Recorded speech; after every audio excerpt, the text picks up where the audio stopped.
Olha, nós tinha loting de Copa Dom Elias, para 25 anos consecutivo, o RCA organizá-la.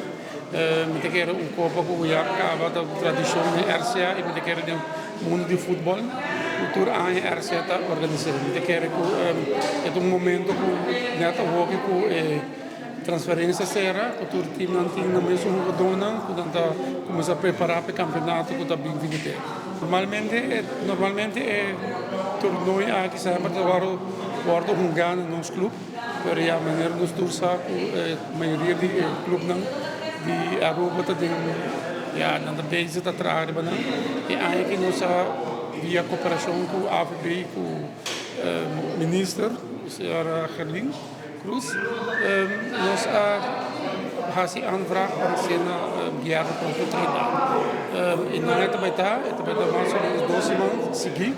Nós vai representar o time não está representando cada bairro. Nós temos um time de La Fama, de Britânia, e nós temos também seguro o time de Norte, que é nacional também.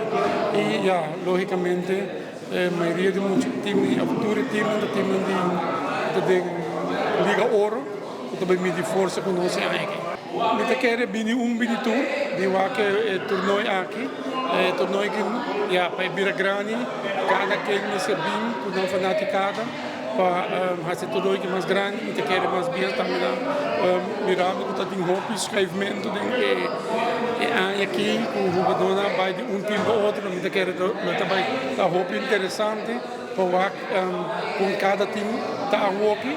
E me quero ter um começo para a preparação para o campeonato que está vindo.